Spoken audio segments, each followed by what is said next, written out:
Alright, so while the cats get clean, hey Shadow, you know. Alright, so while the cats do their thing for the camera, I swear they do this mostly when they're on camera. Shadow was even doing that during the last video, and then he stopped as soon as I was done the video. I'm like, seriously? Because I could still see that, and he just stops and looks at me like, well, did we get it? Okay.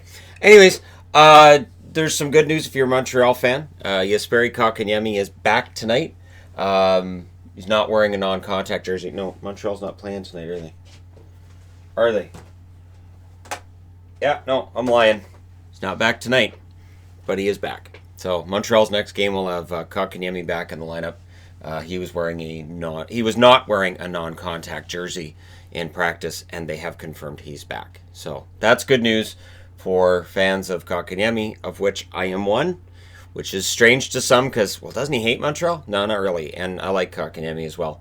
Trevor Moore's out indefinitely with a concussion, so he's been battling whatever, and now they've come out and said it's a concussion. Now, when they come out and say it's a concussion, that means it's probably going to be a while before he comes back. So they've called up guys they sent down for the break. A lot of guys got called up and sent down today.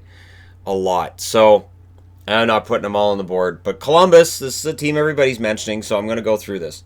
Columbus has called up Lilia McInnes. It's Ryan McInnes, not Al McInnes. It's not that desperate yet. Gabriel Carlson and Adam Clendenning. The injured list currently, Dubinsky, who's not playing this year. Nudavara has been out for a while. Benstrom, decent enough rookie. Milano, who up and down. Murray, who always seems to be getting hurt, depending on the season, but he's often injured. Josh Anderson, Andrew Peak, who rookie kid comes in, and then you're a Blue Jacket, you're hurt. Atkinson's out, Bjorkstrand's out, Harrington's out. I will say this, it is a test of depth. There are still some big names on this lineup. It means that there's more pressure on them to win. And the fact that we don't have a goaltender on the list, the fact that we still have Nyquist, we still have Dubois, we still have Jones, we still have Werenski. There are some really good players here, and it gives guys like Texier a chance to play more minutes. And it does show that there's some organizational depth here for the Columbus Blue Jackets. So there's no shortage of situations this year for Columbus where they're going to feel like they're kind of undermanned when you consider what they lost in the offseason and all that as well. So it's them struggling again in terms of staying healthy, but I don't know. I think Atkinson, that will affect their ability to win games. Bjorkstrand as well, but the other guys on the list, I see guys who are mostly replaceable with depth guys, not long term. If it's just long term, everybody out like Harrington. Harrington's out with an illness right now. So it's not a, he's going to be out for the next 6 weeks things. And Harrington at points this year has been a healthy scratch. So sometimes it's a matter of there's a lot of guys out hurt, but it may not be guys who hurt you as much as it could if it were other players. I don't want to get too far into this because then if those guys get hurt tonight, then it's my fault. Now, yesterday at the World Juniors. So I can talk about World Juniors this year because I now have the News of the Day videos, which I did not have before this season. And so I will discuss World Juniors, no problem. I will discuss them the morning after they take place. Because again, it's a matter of having that time and being able to do all that and being able to cover it properly. The Czechs had a nice start. So the host country beat the Russians 4-3. So very often we'll find this where a host country may end up performing better than we thought they might. And this is true of World Cups in soccer, where you go, okay, well, these guys don't look that great, but they're the hosts, so they're probably going to be pretty good. Happens with the Euro tournament as well. And so the Czechs get off to a good start in hockey against the Russians. The Swiss beat the Kazakhs, and Nurik's own goal definitely helped. So Nurik, a defenseman for the Kazakhstan team that most of us wouldn't have known who he was. It's probably not the way you want to become a household name, but the Swiss get that win there. The Canadiens, of course, beat the U.S. Canada, I think, thrives in being an underdog. I think Canada thrives in people not thinking they're going to do a whole lot at all. They were down by 2 in the first.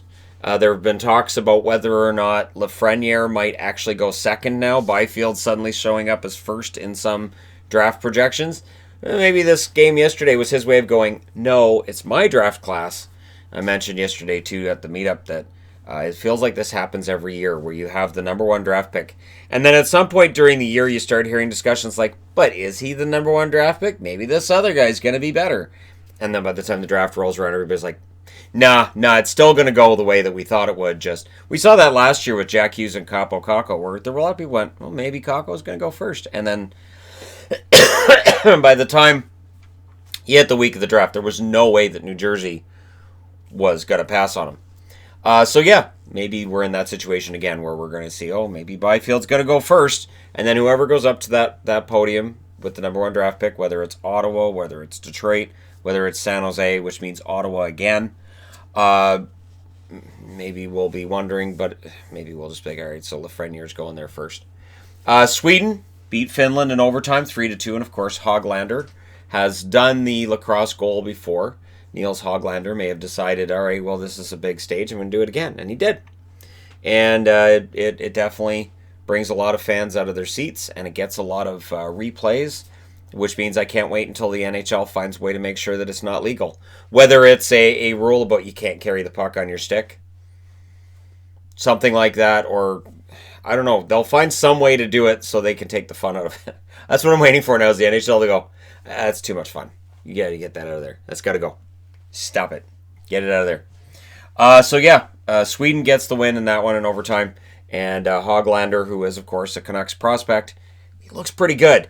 And you got Höglander, you got Paul Colson, you got these guys who look like they could be pretty good young players. And for Vancouver fans, there's some fingers crossed right now that this team could be really good in a couple years. Or we could end up being really disappointed. Don't spoil it and say, I've gone to the future. You guys are going to be disappointed because that's something I might say. That we have 59 days till the trade deadline. So now that we're past the Christmas break, now everything's going to be trade deadline talk. Who's going where, when, why. That's going to be talk everywhere. And some teams are going to be in an interesting position where they have a pretty good player, or they're a pretty good team, and are they adding, or are they selling, and what's going to happen. So things are going to be interesting. And then I found other injury news here. That Radim Šimić is back tonight for the San Jose Sharks. That's an interesting one in that Šimić, when he's in the lineup, they have a much better record. So if they start turning it around with Šimić in the lineup again, maybe he gets the heart. Anthony Mantha, I'm kidding, of course. Anthony Mantha's out for at least the next 4 weeks. Apparently it's a rib injury. It's not a concussion or anything. It's no head-related injury. It's ribs. All the best to him. Detroit's had a rough year in general. It's been a really, really bad year. And Krug apparently is out for the weekend for Boston. McAvoy's out tonight. He's probably out for the weekend too. I don't know. That hurts Boston's blue line a lot. That basically goes offense from the blue line. we don't have offense on the blue line. Although Chara's having a decent enough offensive season, Krug and McAvoy being out would kind of hurt that a lot. McAvoy plays the most minutes as well, so somebody's going to have to jump in and get those minutes.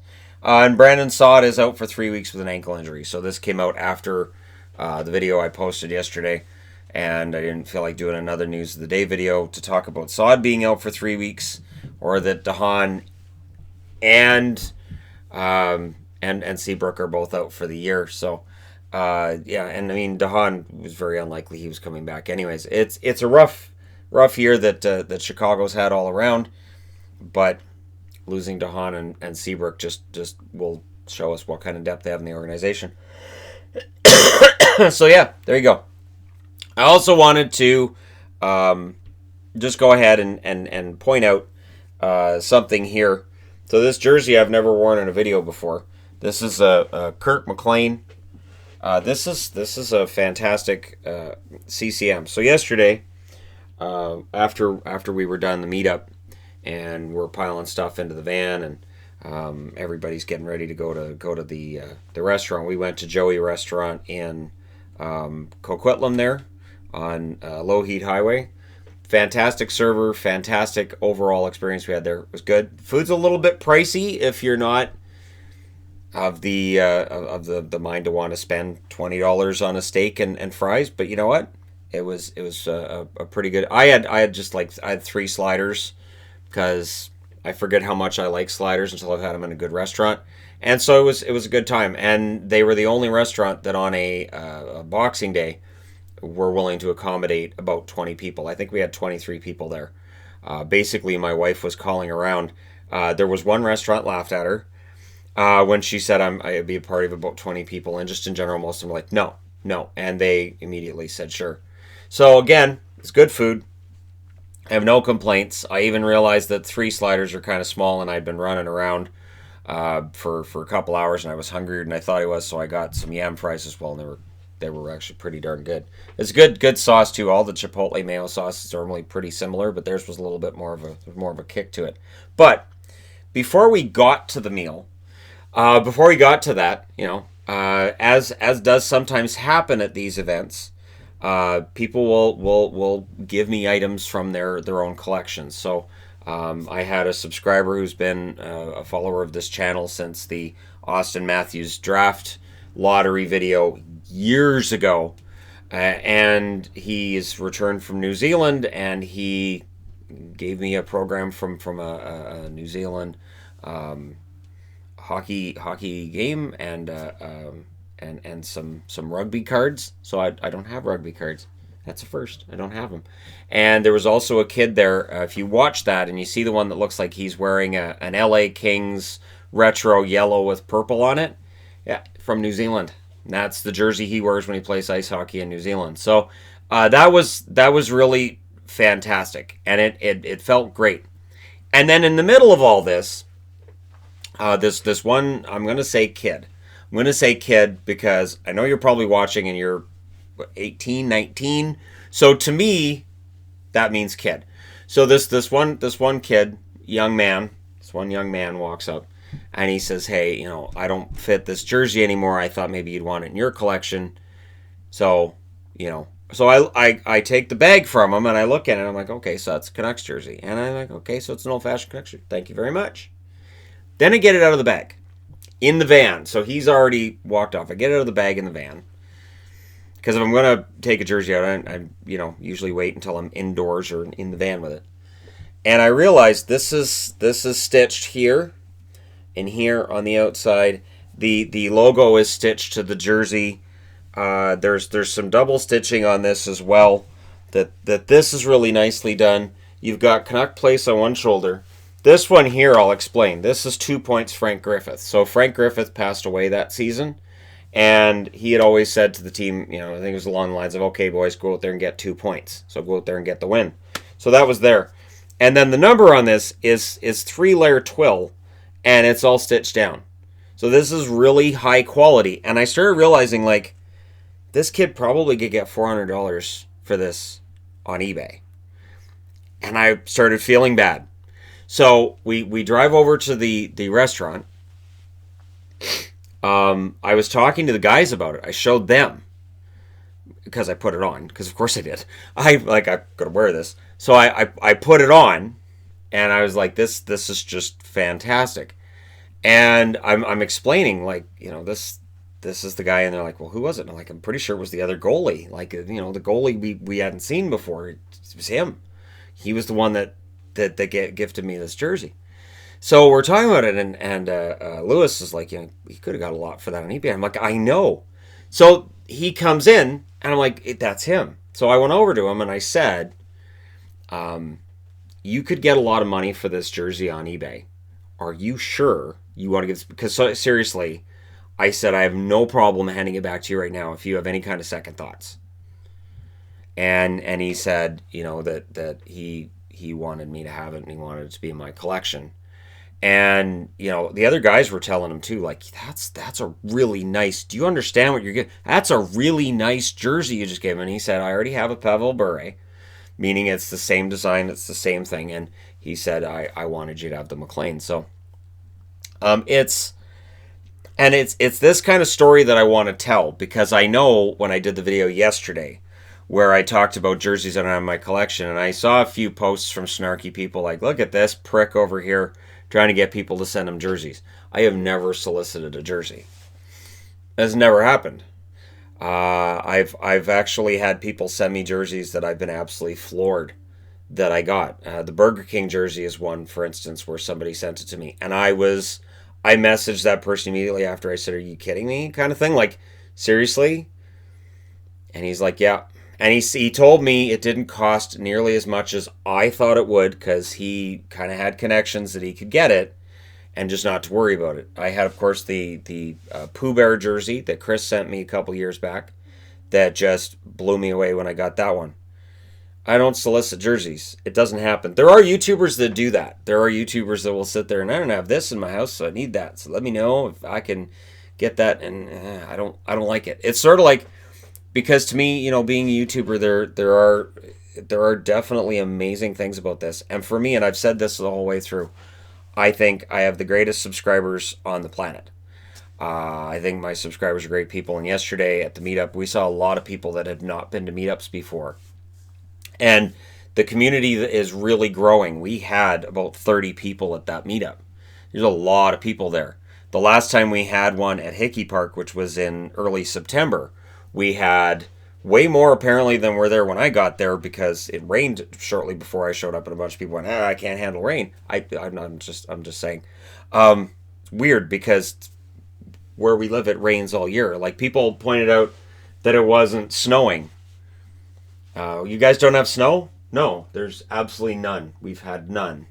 And according to the long-range forecast over the next 10 days, we're not going to get any. And usually around here, if we don't have snow by about the second week of January, we may not get any. And the forecast for this winter for us was that it was going to probably be mild and rainy.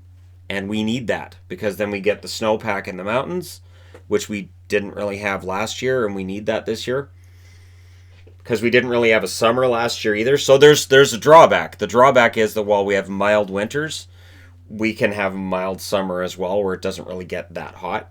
I know there's people watching this going, I don't know how that's a drawback. But for some people it is because you want that heat and you want to have that summer. And last year we didn't really have that here. It didn't get that hot and definitely not for very long. But I tell this story of this jersey because I think it's one of those things that comes out of the community where, I do get things and I know it's because of this channel. And I don't take it for granted, and it doesn't go to my head. It never has.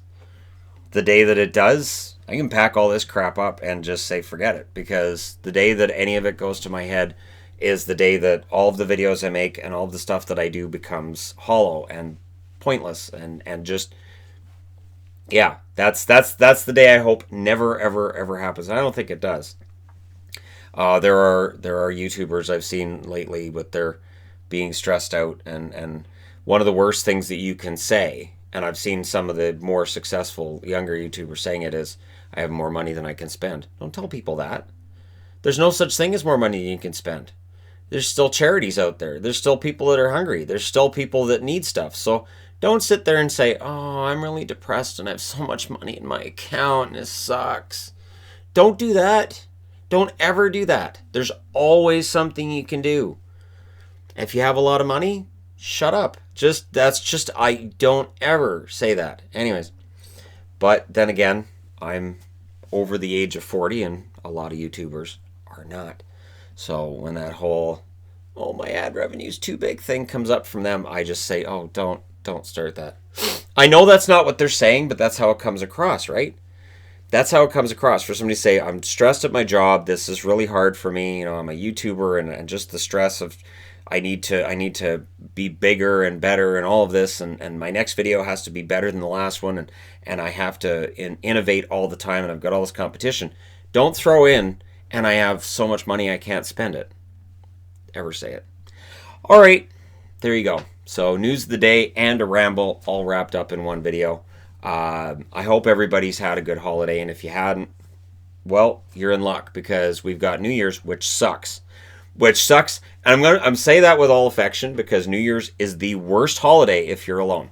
I know Christmas is bad, Thanksgiving kind of sucks, Valentine's Day is kind of whatever. You can just throw that aside. It's not a holiday, but New Year's is awful because all they show you is, hey, look who's kissing at midnight. And you go, yeah, it's stupid television.